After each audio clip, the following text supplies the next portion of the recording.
morning's coffee ponder. It's good to be with you as we ponder God yet again this morning. So, how risky are you?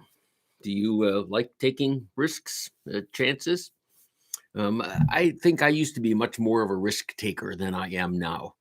I think I worry about broken bones and things like that these days. As a kid, I think that we take risks that we don't even know are risks because we think we're just, indestructible and we can do almost anything.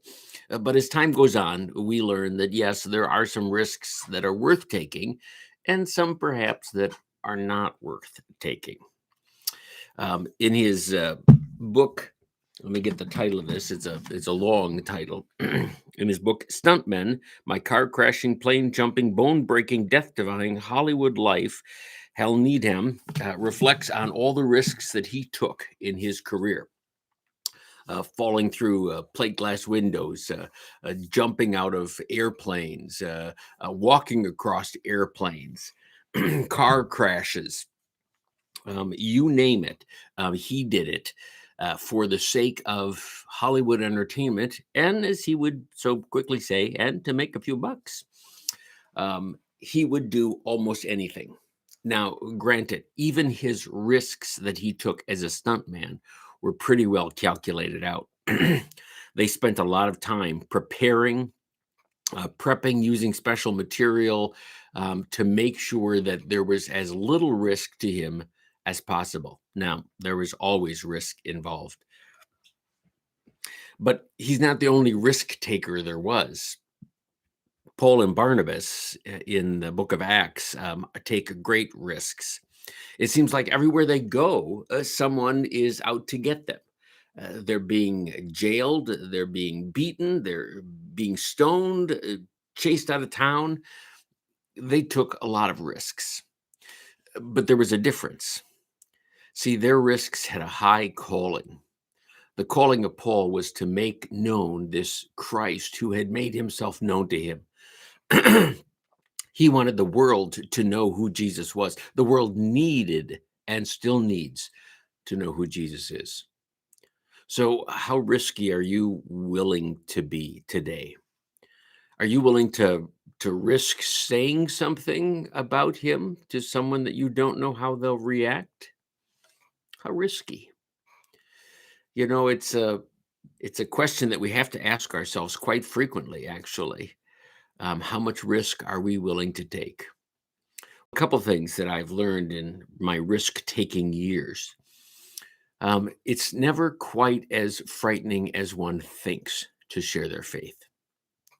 And with very, very few exceptions, I don't know that I have more than a couple times ever been met with anything even resembling hostility. A couple times, maybe someone was a little rude, but even those were few and far between. Usually they're more either welcoming and excited for the conversation or pretty much indifferent. So, what do you have to lose today?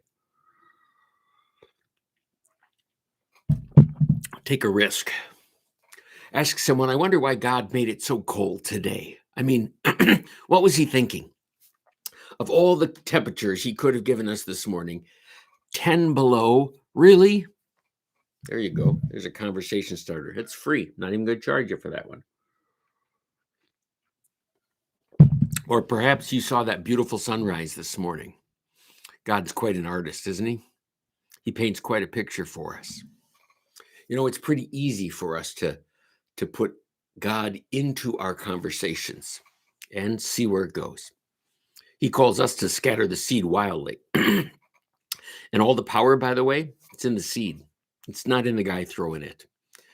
The power's in the seed. And I hope that we are taking risks today, sharing that good news, because the risk is worth it. Because let's face it, there's no more important message in the world than Jesus Christ is Lord. I hope you're enjoying your morning cup of joe or tea or Diet Coke or bottled water, whatever it is you're drinking this morning. Let's go out and be risky people today. And let me know how it goes. Don't send me your insurance bills. Not that you'll have any. I'm just joking. Just go be risky. Tell people about Jesus and have a good day. Be blessed till next time.